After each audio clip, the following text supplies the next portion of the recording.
Baiklah, bismillahirrahmanirrahim. Assalamualaikum warahmatullahi wabarakatuh. Saya Umar Maulana Putra dengan NIM 206200014. Pada hari ini saya akan menjelaskan materi yang berjudul konveksi kalor dengan mata kuliah termodinamika dengan dosen pengampu Bu Nova Kafrita, SPD. Baiklah, saya akan langsung ke materi inti yang berjudul konveksi kalor. Konveksi kalor adalah perpindahan panas atau kalor yang disertai dengan perpindahan bagian zat perantaranya. Konveksi merupakan proses ketika panas dari suatu tempat satu ke tempat yang lain dipindahkan melalui gerak gas atau zat cair yang mengandung panas itu sendiri secara besar-besaran. Secara garis besar, konveksi kalor ialah arus cairan atau gas yang menyerap kalor pada suatu tempat, lalu bergerak ke tempat lain dan bercampur dengan fluida yang lebih dingin, serta memberikan kalornya. Jika arus fluida bergerak, disebabkan karena perbedaan kerapatan yang menyertai perbedaan temperatur, gejalanya dikenal dengan sebutan konveksi ilmiah. Jika fluida dipaksa untuk bergerak oleh pompa atau kipas, gejala itu disebut konveksi terpaksa.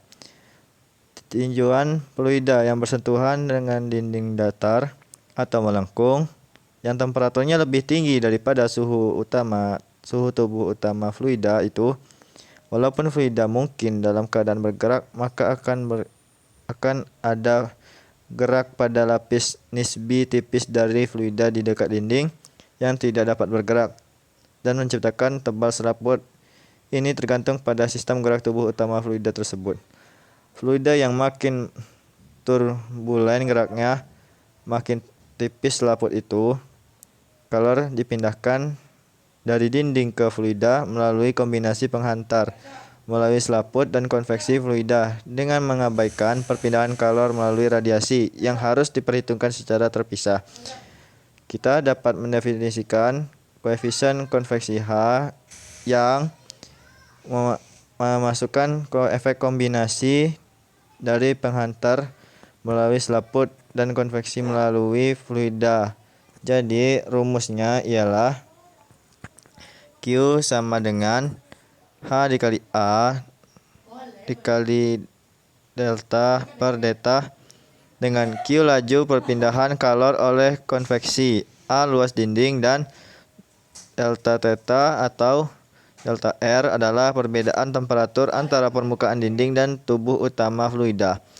Persoalan pokok konveksi kalor ialah bagian harga H yang cocok untuk suatu perlengkapan khusus. Percobaan memperlihatkan bahwa koefisien konveksi tergantung pada faktor berikut ini. Yang pertama, apakah dinding datar atau melengkung? Dan yang kedua, apakah dindingnya horizontal atau vertikal? Dan yang ketiga, apakah fluida yang bersentuhan dengan dinding berupa gas atau cairan? Yang keempat, kerapatan, viskositas, kalor spesifik, dan konduktivitas thermal fluida.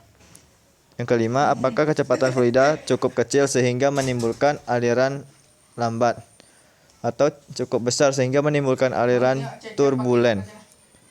Dan yang keenam, apakah penguapan, pengembunan, atau pembentukan hablur terjadi? Karena sifat fisis fluida tergantung pada temperatur dan tekanan. Jelaslah bahwa perhitungan ketat koefisien konveksi yang cocok dengan dinding tentunya serta fluidanya merupakan masalah yang cukup rumit. Hanya baru-baru ini saja pemecahan masalah ini yang cukup baik untuk tujuan praktis. Setelah tercapainya dengan pertolongan analisis dimensional, analisis seperti ini menghasilkan ungkapan untuk H yang bersifat fisis, kecepatan fluida, serta ketetapan dan eksponen yang belum diketahui.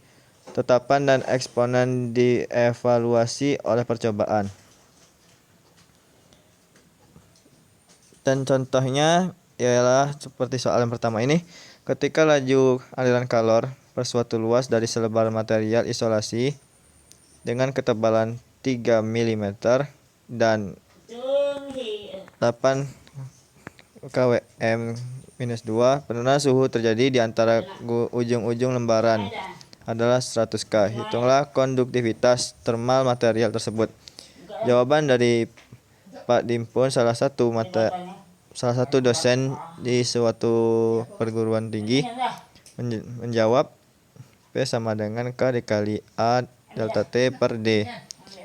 P per A sama dengan K dikali delta T per D. 8 dikali 10 X 10 pangkat 3 sama dengan K buka kurung 100 tutup kurung per 3 dikali 100 minus 3. K sama dengan 0,24 WM minus 1 K1. Cukup jelas kan? Kalau misalnya sekiranya belum jelas, saya mohon maaf. Saya akhiri. Wassalamualaikum warahmatullahi wabarakatuh.